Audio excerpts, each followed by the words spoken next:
But all right, hey, buddy, we've held off long enough. Let's get to this outstanding interview with my friend John Nabors from the Locked On Razorbacks podcast. All right, we're pleased to once again be joined by the man himself, John Nabors. Of course, you know him as host of Out of Bounds on 103.7 The Buzz out of Little Rock, and of course, the Locked On Razorbacks podcast. You can also, that thing's blowing up on YouTube. If you don't know already, don't forget to give him a follow at Buzz John Nabors. John, how's it going, brother? Man, it's going okay. It's going okay. Things have been a little bit underachieving here in Arkansas for the football program, but we've seen a lot worse than what we've been seeing, but it has not been very fun, I would say that. Yeah, I knew things were bad, John, when the CFO of Tyson got arrested over the weekend. I was like, my God, everything's going wrong here in Arkansas, so no need to bury that bad, but let's talk about the football team. You had me on your show on Friday. Hell, we barely even talked about Liberty, Arkansas, because it was a 14-point spread. I thought this would just be BYU 2.0. They were saying Liberty's defense was good. I didn't believe it. I thought they would just steamroll them. How shocked were you by? Hell, really, it was a one-sided game until Arkansas made a comeback here in the second half.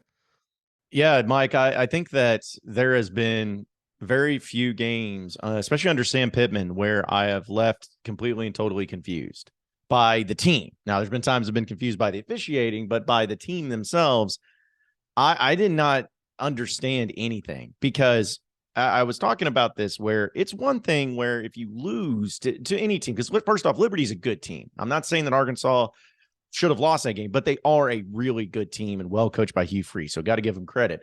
But it's one thing if Arkansas lost this game because Liberty was able to exploit the weaknesses of Arkansas. If they were able to throw the ball down the field, ton of plays there offensively, get a bunch of turnovers, the things and the ways that Arkansas has lost games this year, that would have been one thing. But when Liberty completely and totally stops the strengths of Arkansas, that's what I did not see coming, because the big constant this season has been offensive line play and running the ball effectively. Like, there's been a lot of other inconsistencies, but that has been for sure good to go every single week. And for Liberty to completely and totally dominate Arkansas's offensive line, beat them at the point of attack, stop Rocket Sanders from getting any sort of rhythm or anything going there. And in addition to KJ Jefferson being hurt, which is still something that was very confusing and didn't really know what was going on there, it was just a bad combination of everything, where the defense actually played really well. Like, they held them to no points in the second half, but that offensive performance was atrocious. From beginning to end. And, the final score was only 2 points, and Arkansas had a chance to hit a 2-point conversion to tie it, but the game wasn't that close. Arkansas had 5 points, a field goal and right before halftime, and then a safety up until the midway point of the fourth quarter. So that was one of the more baffling losses I've seen in a long time. And it hurt because you felt like after BYU, after Auburn, you had some momentum, and now that momentum is just thrown out the window, and you get to welcome in a team, LSU, that just is coming off of one of their biggest wins that they've had in quite some time. So I got to ask then, this is what we do, John, in the SEC. We hit the panic button. We got to fire everybody. I'm not sitting here saying we got to do that at Arkansas, but what's your confidence level that the program is headed in the right direction under Sam Pittman, or is this just a couple speed bumps? What's your thoughts on all that? Well, I'll say this. I'm still confident in Sam Pittman. I still think that he's a good coach that can get some things done, because we've seen it happen. We've seen him. He's proven that he can. But to me, there's losses that become a problem or they're problematic. That's how all losses are. And with Arkansas, I'm seeing this loss as a problem. It's a problem that you had bad quarterback play because KJ was hurt. You had bad offensive line play. You had bad everything, and it better not happen again. Like, that's the thing that I think a lot of Razorback fans are looking at. They're like, we're not happy. We're disappointed. We don't want everyone fired, but this better not happen again. That's how I'm viewing this game. When it becomes problematic is where you can't fix these problems. You can't fix these issues. It becomes a reoccurring theme of Arkansas losing. Like, if they go up against LSU this weekend, which, I'm not saying Arkansas is going to win, because LSU is playing really good right now.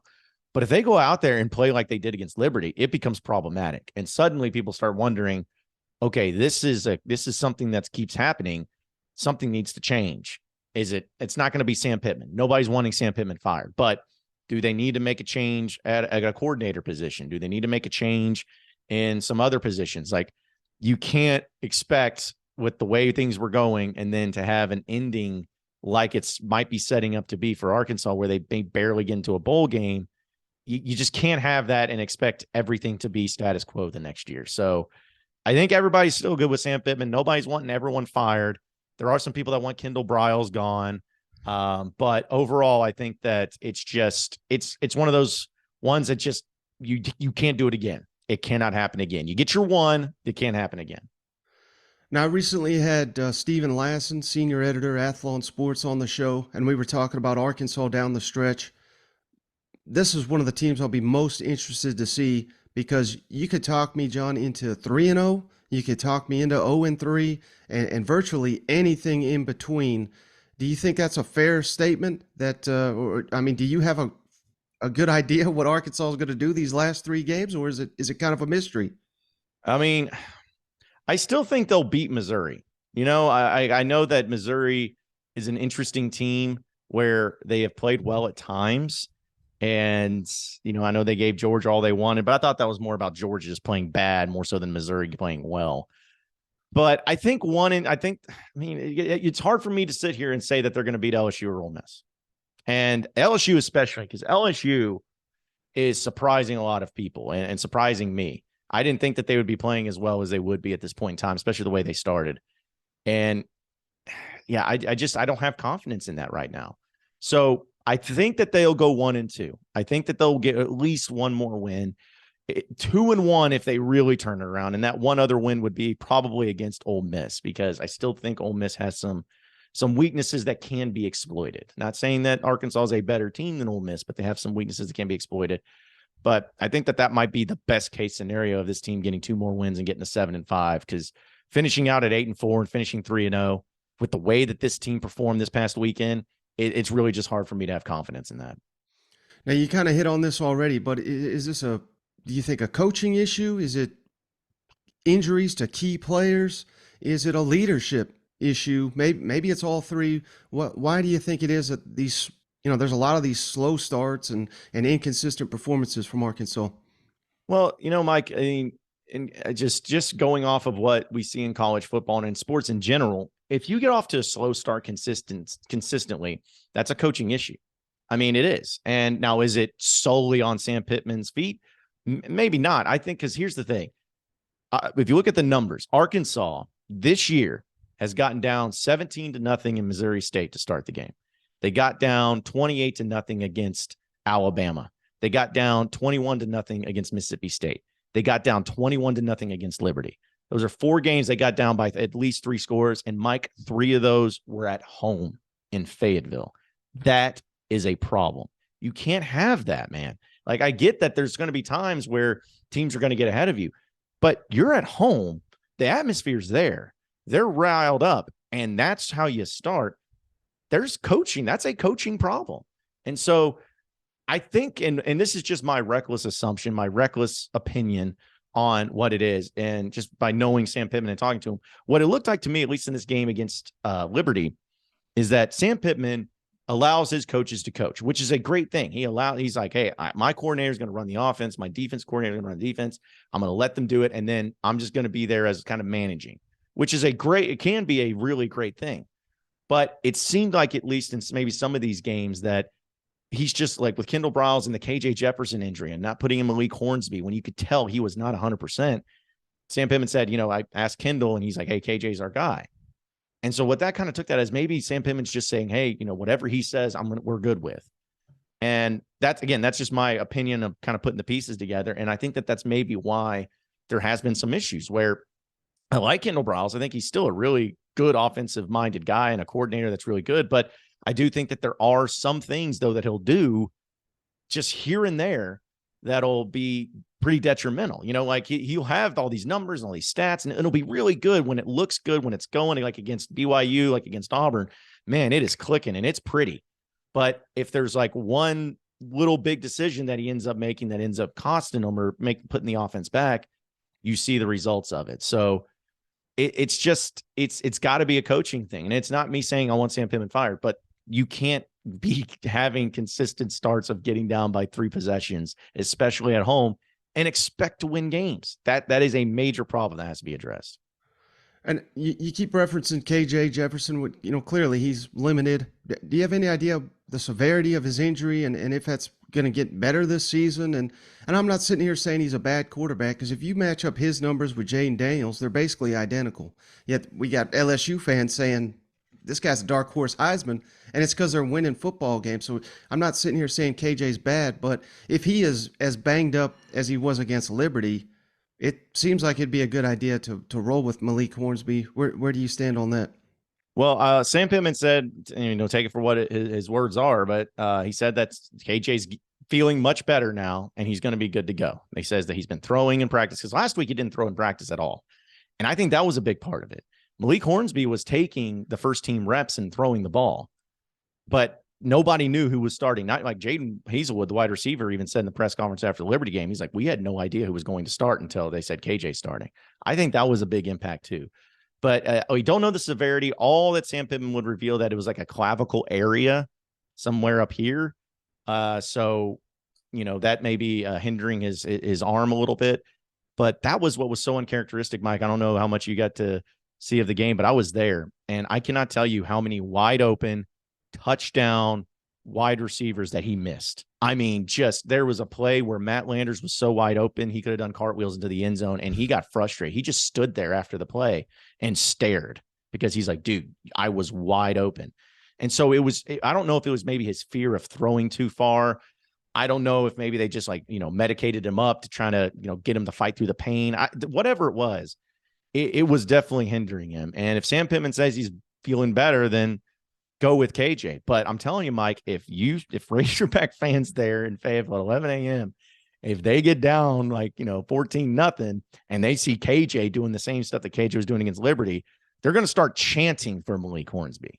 And then you're going to find yourself in a position. Then it's going to be really bad. So KJ is the best quarterback on the team when he's healthy. There's no question about that.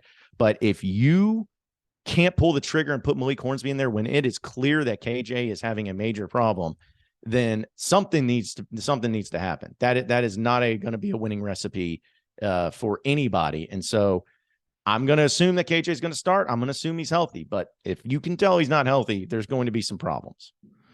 Now, you're as plugged into that fan base as anybody, John, with all the work you do. Are fans kind of like over this season, or do you anticipate that they'll show up in full force Saturday night against LSU? Because if the upset happens, it's going to come in large part to these fans. Just like it's not often the Razorbacks get a marquee game at night for whatever reason. The SEC hates Razorback fans or something. But hell, they made a big time difference against Texas. I sure as hell remember that. Do you think they can bring that same energy? And again, you just said you're heavily leaning LSU. I get it, and you should be. But can this crowd play a factor in this game? Well, to be honest, Mike, it's actually a morning game. That's an 11 a.m. game against LSU. The Ole Miss game is the night game. So yeah, okay, I've mixed them up. But to answer your question, I think the fans will be there. I mean, I know 11 a.m. sucks. Like, everyone hates it, but it's still LSU. It's still, like you said, a marquee game. It's a top 10 team that you're going to be welcoming into town. And I mean, will there be as many fans there as if you would have beaten Liberty? Probably not. But I still think there'll be between 65, 70,000 fans there, because they love Razorback football, and they still believe that there can be some good things going. But I think the crowd will be there. I think the students will be there. Again, the 11 a.m. side of it sucks, and it is going to be a little bit chilly. But overall, I mean, I think the fans will at least make it an atmosphere. But as soon as it starts going bad, though, then people may start leaving pretty quickly, because they don't want to deal with that. Why in the hell? I mean, I'm sure they haven't given you an answer, but why in the hell does the SEC not give Arkansas more night games? Man, I wish I knew. Like, it was the weirdest thing, where this is going to be the Ole Miss game is the first SEC night home game for Arkansas since 2020 Tennessee. And that was the COVID year, so no one could even tailgate or anything. So I'm not even counting that. And before that was 2018. So it's like every 2 years is when they do it. And I don't know. I know, I think every Razorback fans know, listen, we're not the big brand of Bama, Georgia, LSU. Like, we understand that. But I feel like there needs to be some sort of rule put into place where every SEC team gets at least one SEC home night game a year, at least one. Like, I don't know if there's a way of doing that. I like, because honestly, like people, you got it on ESPN or ESPN2 and then SEC Network. Like, I think Razorback fans say, put us on the SEC Network Plus. We don't care. Just get us a night game. Let us be at night. And so it just took forever. And I hate the fact that the LSU game's at 11 a.m. I understand that, if it was Arkansas and, Missouri, which I know that's the end of the season, but if that was the matchup this week, and I can understand 11 a.m., but you're telling me a top 10 team in a quote rivalry game, battle for the Golden Boot, they're putting that at 11 a.m.? Just doesn't seem right to me. It doesn't sit well with Razorback fans. Luckily, the Ole Miss game will at least be good, but people want to tailgate, man. They want to have gumbo when they're going against LSU. And unfortunately, it's going to be a little bit more difficult when you have to wake up at first light and try to get out there to make sure that you get parked and ready for the game. So do you have a prediction yet? Have you made your official prediction for this game?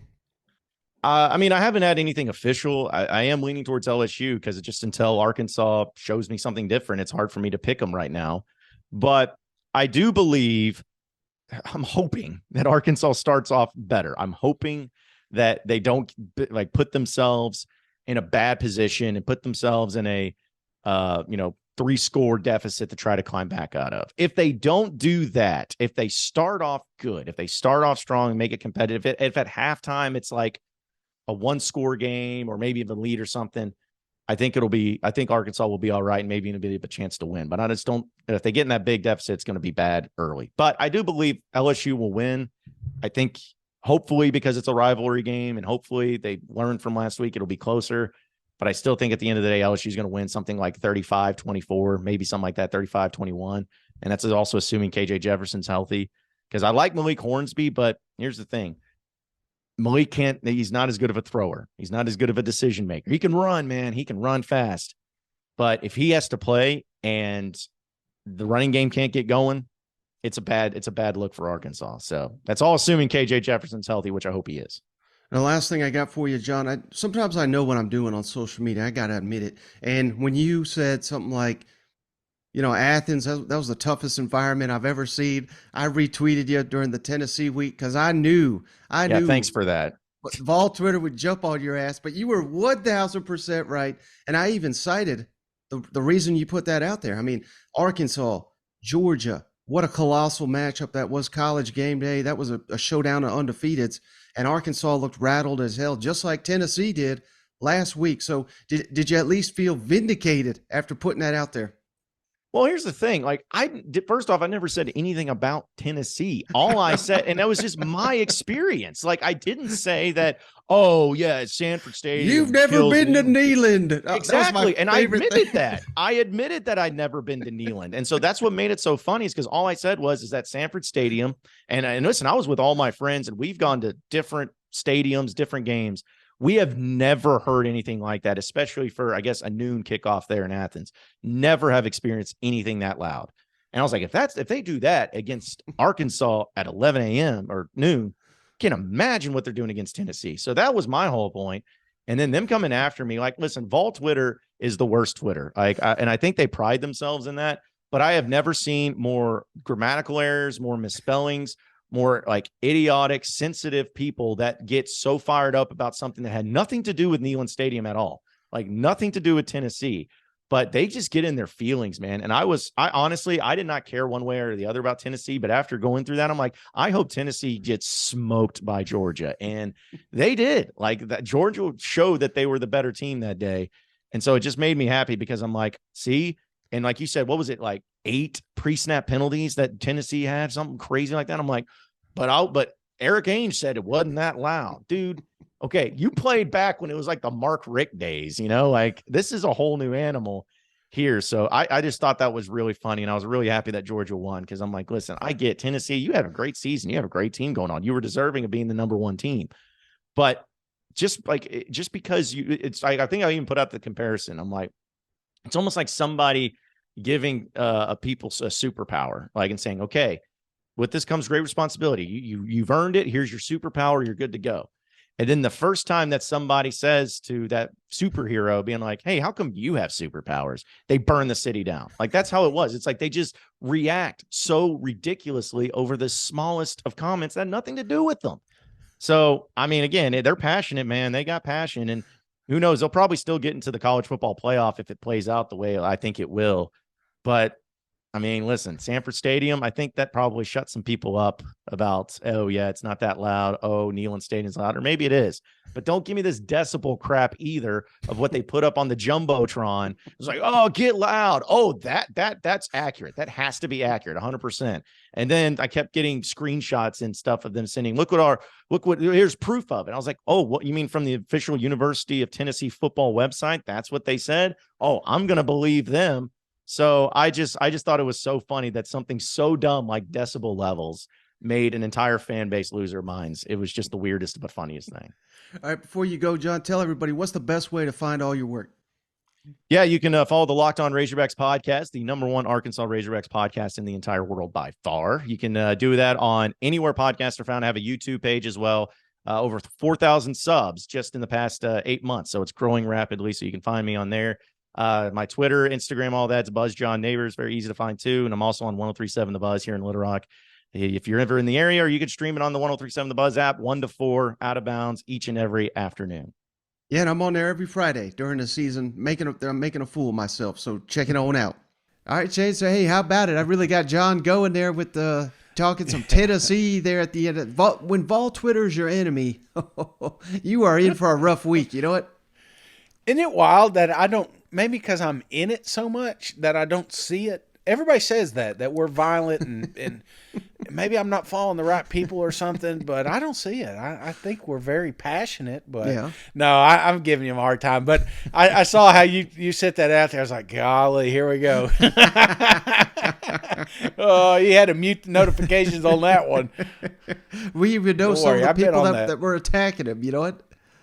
Absolutely. I think I retweeted a few. So no, I'm just kidding. I didn't.